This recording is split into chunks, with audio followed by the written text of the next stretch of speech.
Hello दोस्तों, कैसे हैं आप सभी। उम्मीद करता हूँ आप सभी स्वस्थ होंगे और आपकी पढ़ाई भी बहुत ही अच्छे से चल रही होगी।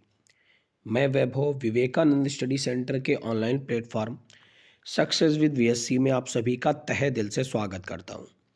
आज है 12 फरवरी 2023।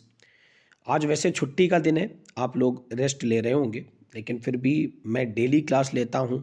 अभी तक एक भी दिन ऐसा नहीं हुआ है जिस दिन से इस चैनल में क्लास शुरू हुई है कि एक भी दिन छुट्टी हुई हो।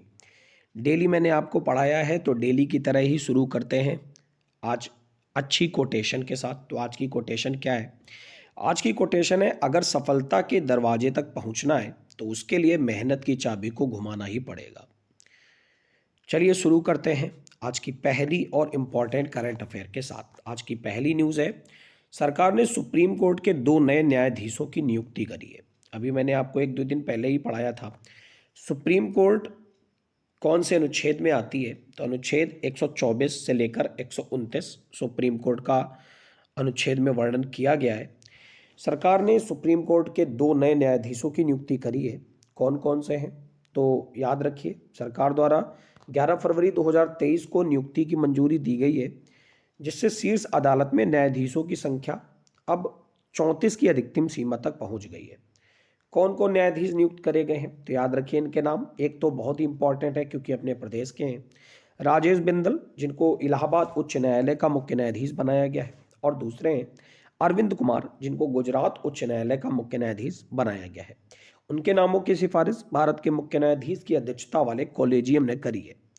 तो न्यूज़ आज की पहली बहुत ही इंपॉर्टेंट है कि सुप्रीम कोर्ट द्वारा सुप्रीम कोर्ट के अंदर 2 नए न्यायाधीशों की नियुक्ति करी गई है। पहले हैं राजेश बिंदल इलाहाबाद उच्च न्यायालय में, और दूसरे अरविंद कुमार गुजरात उच्च न्यायालय में। ठीक है गाइस, अब मैंने आपको बताया कि कॉलेजियम बनाई जाती है, जिसके द्वारा मुख्य न्यायाधीश की अध्यक्षता वाले कॉलेजियम के द्वारा ही इनकी नियुक्ति करी जाती है, इनके नाम की सिफारिश दी जाती है। तो आइए जानते हैं कॉलेजियम प्रणाली के बारे में कि आखिर ये क्या होती है।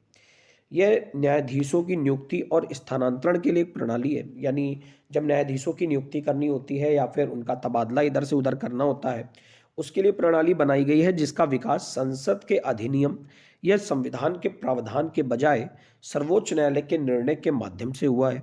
यह सुप्रीम कोर्ट के 3 जजेस केस के माध्यम से विकसित हुई है। सुप्रीम कोर्ट कॉलेजियम का नेतृत्व भारत के मुख्य न्यायाधीश करते हैं, और इसमें सुप्रीम कोर्ट के 4 अन्य वरिष्ठतम न्यायाधीश शामिल होते हैं। यह न्यायाधीशों के नामों की सिफारिश करता है, जिन्हें सरकार द्वारा अनुमोदित किया जाता है। अब आप कमेंट कॉलम में जाकर यह आंसर देंगे कि सुप्रीम कोर्ट के मुख्य न्यायाधीश प्रेजेंट टाइम में कौन है। उम्मीद करता हूँ आप लोग आंसर जरूर देंगे। तो सभी लोग आंसर दिया करें, और पहली बात तो ज़्यादा से ज़्यादा लोग लाइव आया करें। ठीक है, लाइव ज़्यादा से ज़्यादा लोग आकर पढ़ोगे तो आप पूरी क्लास को देखोगे। जो भी लोग बाद में क्लास को देखते हो ना, वो रिकॉर्डेड क्लास को पूरा नहीं देखते हो। आपने 2-4 मिनट देखा, फिर आपको कोई काम याद आ जाता है, आप वो काम करने लगते हो, और वो क्लास आपकी छूट जाती है और आपके लिए एक बर्डन बना रहता है। ठीक है ना? तो लाइव आकर के क्लास को पूरा देखा करें, जितने भी लोग रिकॉर्डेड देख रहे हैं।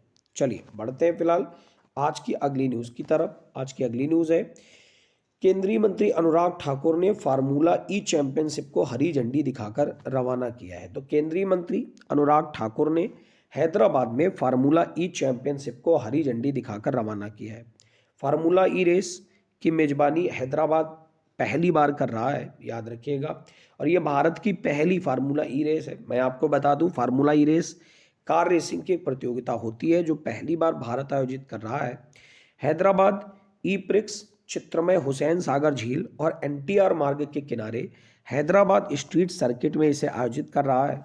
हैदराबाद इस रेस की मेजबानी करने वाला दुनिया का 27वां शहर बना है, जो पहला कार्बन उत्सर्जन मुक्त इवेंट है।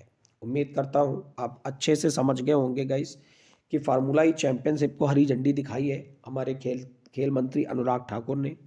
तो न्यूज़ आपकी क्लियर हो गई होगी। अब जब भी कोई केंद्रीय मंत्री से न्यूज़ आती है तो मैं आपसे जरूर पूछता हूँ, पहला मंत्रालय क्या आप जानते हैं? स्वतंत्र भारत का जो पहला मंत्रालय था, इसमें स्वास्थ्य मंत्री कौन थी? और ये एकमात्र महिला भी थी मंत्रालय में। क्या नाम था इनका? चलिए मैं बताता हूँ, इनका नाम था राजकुमारी अमृता कौर। तो अब ये बताइए, पहले वित्त मंत्री कौन थे? कमेंट कॉलम में जाकर आंसर करिए। बढ़ते फिलहाल अगली न्यूज़ की तरफ। अगली न्यूज़ है विश्व यूनानी दिवस, जो कि 11 फरवरी को मनाया जाता है। विश्व यूनानी दिवस 11 फरवरी को हाकिम अजमल खान की जयंती के रूप में मनाया जाता है। हकीम अजमल खान एक प्रसिद्ध भारतीय यूनानी विद्वान और यूनानी चिकित्सा पद्धति में वैज्ञानिक अध्ययन के संस्थापक थे। 2023 का विषय यानी थीम क्या रही है, तो यूनानी मेडिसिन फॉर पब्लिक हेल्थ। यूनानी, जिसे यूनानी भी कहते हैं, एक यूनानी औषधि है। यह मुख्य रूप से अरबों और फारसियों द्वारा विकसित करी गई थी। तो याद रखिएगा गाइस, 11 फरवरी को मनाते हैं विश्व यूनानी दिवस, और सबसे इंपॉर्टेंट है इसकी थीम रही है यूनानी मेडिसिन फॉर पब्लिक हेल्थ। ठीक है, उम्मीद करता हूँ न्यूज़ आपको अच्छे से क्लियर हो गई होगी। एक और इम्पॉर्टेंट डे है अंतर्राष्ट्रीय डार्विन दिवस, जो कि 12 फरवरी को मनाते हैं। हर साल 12 फरवरी को चार्ल्स डार्विन के जन्मदिन के उपलक्ष्य में मनाते हैं। इनका जन्म 12 फरवरी 1809 को इंग्लैंड में हुआ था। यह दिन चार्ल्स डार्विन के विज्ञान में योगदान पर केंद्रित है और सामान्य रूप से विज्ञान को बढ़ावा देता है। डार्विन एक अंग्रेजी प्रकृतिवादी थे, जिनके प्राकृतिक चयन के विकास के वैज्ञानिक सिद्धांत ने आधुनिक विकासवादी अध्ययनों की नींव रखी। ठीक है, तो ये डे भी आप याद रखना। अब इम्पोर्टेंट डे आया है, तो मैं आपके भी डे तो डिस्कस करूंगा ही। कौन कौन से डे अभी तक हम लोगों ने मनाए हैं इस साल के अंदर। 1 जनवरी को डीआरडीओ ने अपना स्थापना दिवस मनाया था। 4 जनवरी को लुई ब्रेल की याद में ब्रेल लिपि डे, अंधे लोगों की लिपि होती है, इसको मनाया जाता है। इसके अलावा 9 जनवरी को एनआरआई डे मनाते हैं, नॉन रेजिडेंट इंडियन प्रवासी भारतीय दिवस। 10 जनवरी को विश्व हिंदी दिवस मनाते हैं। 12 जनवरी को स्वामी विवेकानंद की जयंती पर राष्ट्रीय युवा दिवस मनाते हैं। 14 जनवरी को आर्म्ड फोर्सेस वेटरन्स डे मनाते हैं। 15 जनवरी को आर्मी डे मनाते हैं। 16 जनवरी को स्टार्टअप डे मनाते हैं। 23 जनवरी को सुभाष चंद्र बोस की जयंती के अवसर पर पराक्रम दिवस मनाते हैं। 24 जनवरी को बालिका दिवस मनाते हैं। 25 जनवरी को मतदाता दिवस मनाते हैं। प्रलय स्मरण दिवस किस दिन मनाते हैं, कमेंट कॉलम में आंसर करिए। इसके अलावा 30 जनवरी को शहीद दिवस मनाते हैं। 2 फरवरी को वर्ल्ड वेटलैंड डे मनाते हैं। क्या रही है इस बार की थीम, कमेंट कॉलम में जाकर आंसर जरूर किया करें। 4 फरवरी को वर्ल्ड कैंसर डे मनाते हैं। कैंसर डे की थीम क्या रही है, ये भी आप कमेंट कॉलम में आंसर करिए। और अब आपने ये 2 इंपॉर्टेंट डेज पढ़े हैं। उम्मीद करता हूँ सारे डेज आपको अच्छे से क्लियर हो गए होंगे। बढ़ते फिलहाल आज की अगली इंपॉर्टेंट न्यूज़ की तरफ। अगली न्यूज़ है, एक देश है मोल्दोवा।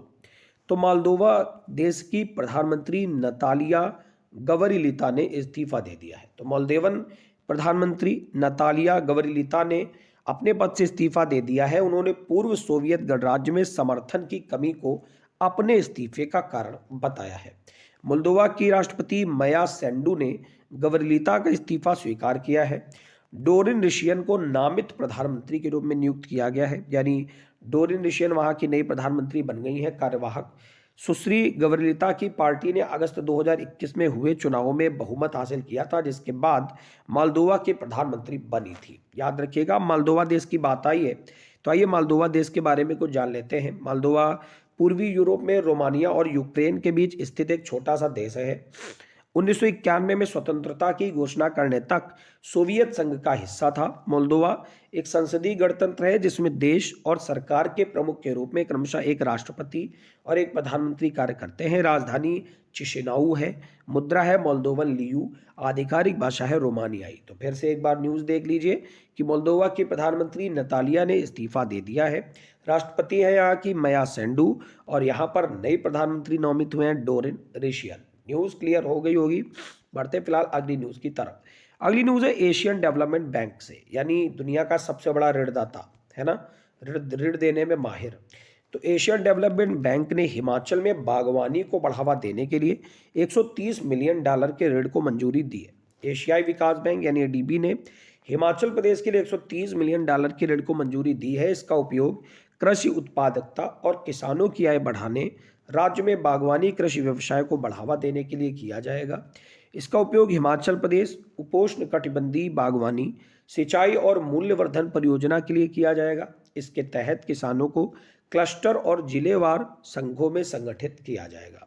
न्यूज़ क्लियर हो गई होगी। बढ़ते फिलहाल एशियाई विकास बैंक के बारे में कुछ इंपॉर्टेंट फैक्ट को पढ़ते हैं। एशियाई विकास बैंक की बात करें तो एशिया और प्रशांत क्षेत्रों के देशों पर केंद्रित एक क्षेत्रीय बहुपक्षीय वित्तीय संस्थान है, जिसकी स्थापना 1966-67 के अंदर हुई थी। वर्तमान में इसमें 68 सदस्य देश हैं, जिसमें से 49 एशिया प्रशांत क्षेत्र से हैं और 19 बाहरी देश हैं। शेयरधारिता की अगर बात करें तो जापान का लगभग 16% के आसपास शेयर है, यूएसए का लगभग 15.5% के आसपास शेयर है, चाइना का 6.5% के आसपास और भारत का लगभग 6% के आसपास शेयर है। अध्यक्ष बहुत इंपॉर्टेंट है, बहुत बार कई परीक्षाओं में पूछे भी जाते हैं। इनका नाम है मासात्सुगु असाकावा। कौन से देश से बिलोंग करते हैं ये आप कमेंट कॉलम में आंसर करिए। मुख्यालय मनीला फिलीपींस में है। तो ये थी आज की अगली न्यूज़, फिर से एक बार देख लीजिए। केडीबी ने हिमाचल में बागवानी को बढ़ावा देने के लिए $130 मिलियन की ऋण को मंजूरी दी है। हिमाचल प्रदेश के गवर्नर कौन है? कमेंट कॉलम में आंसर करिए। मैं उम्मीद करता हूँ कमेंट कॉलम में आंसर जरूर करेंगे। अगली न्यूज़ है एक और इम्पॉर्टेंट डे से। तो आज हम लोगों ने 3 इंपॉर्टेंट डे पढ़ लिए। ये इंपॉर्टेंट डे है विज्ञान में महिलाओं और लड़कियों का अंतर्राष्ट्रीय दिवस, 11 फरवरी को मनाते हैं। तो विज्ञान, प्रौद्योगिकी, इंजीनियरिंग और गणित के क्षेत्रों में महिलाओं की पूर्ण और समान पहुंच, भागीदारी को बढ़ावा देने के लिए विज्ञान में महिलाओं और लड़कियों का अंतर्राष्ट्रीय दिवस प्रतिवर्ष 11 फरवरी को मनाया जाता है। संयुक्त राष्ट्र महासभा ने इस दिन को मनाने के लिए दिसंबर 2015 में प्रस्ताव पारित किया था। सबसे इंपॉर्टेंट होती है इस डे की थीम, तो 2023 की थीम रही है IDEAS। आपको IDEAS याद रखना है, सब कुछ याद आ जाएगा। IDEAS का मतलब क्या है? I का मतलब इनोवेट, D का मतलब डिमॉन्स्ट्रेट, उसके बाद E का मतलब एलिवेट, A का मतलब एडवांस और S का मतलब सस्टेन। फिर से एक बार देख लीजिए, innovate, demonstrate, elevate, advance, sustain, ये इस दिन की थीम रही है। तो उम्मीद करता हूँ न्यूज़ आपको क्लियर हो गई होगी कि विज्ञान में महिलाओं और लड़कियों के लिए अंतर्राष्ट्रीय दिवस हर वर्ष 11 फरवरी को मनाया जाता है और 2023 की थीम IDEAS रही है, यानी innovate, demonstrate, elevate, advance, sustain. बढ़ते फिलहाल आज की अगली न्यूज़ की तरफ। अगली न्यूज़ है क्रिकेट से।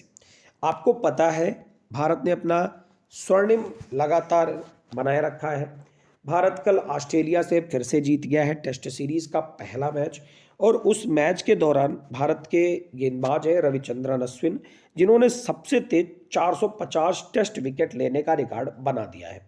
तो पहले ऐसे भारतीय बन गए हैं जिन्होंने 450 टेस्ट विकेट सबसे तेज और सबसे कम मैचों में लिए हैं, और 450 विकेट लेने वाले वो कुल दूसरे भारतीय बन गए। इससे पहले केवल कौन है? अनिल कुंबले, जिन्होंने 619 विकेट दिए हैं, और अब ये बन गए हैं। ठीक है, तो नागपुर में जो भारत और ऑस्ट्रेलिया के बीच पहला बॉर्डर गावस्कर ट्रॉफी मैच खेला जा रहा था, उसी के दौरान इन्होंने 450 विकेट पूरे किए हैं।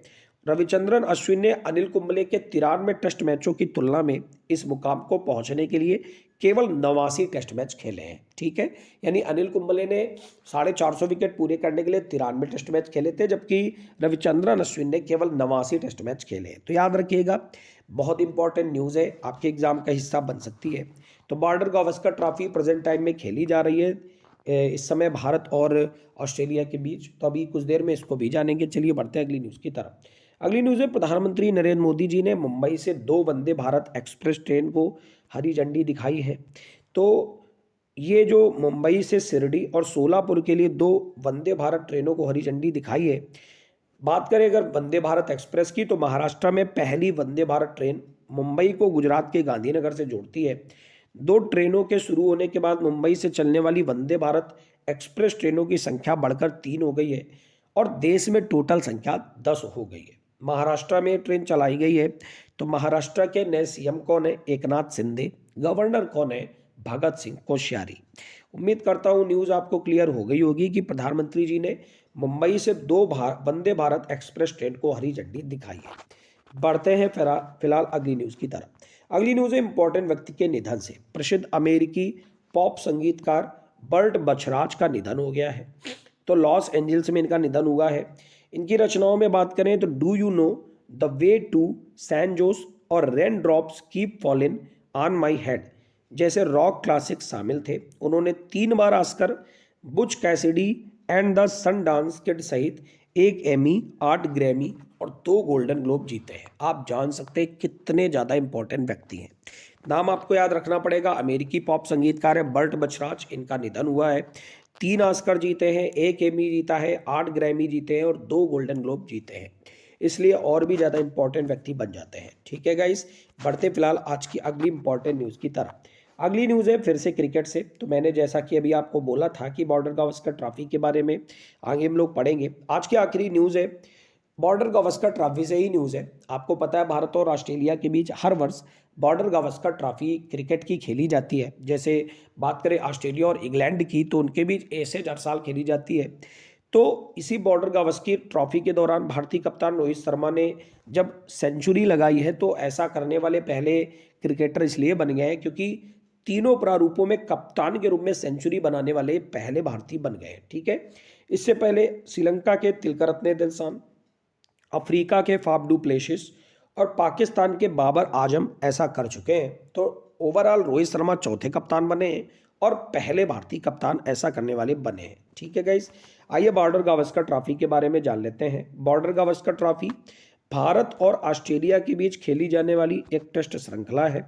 श्रृंखला का नाम प्रतिष्ठित पूर्व कप्तानों ऑस्ट्रेलिया के एलन बॉर्डर और भारत के सुनील गावस्कर के नाम पर रखा गया है। 1996 में पहली बार इसे आयोजित किया गया। भारत के सचिन तेंदुलकर 3000 प्लस रन के साथ सबसे सफल बल्लेबाज अभी तक रहे हैं इसमें, और भारतीय गेंदबाज अनिल कुंबले 111 विकेट लेकर इसमें सबसे सफल गेंदबाज आज तक के रहे हैं। तो उम्मीद करता हूँ ये सारे पॉइंट आपको क्लियर हो गए होंगे।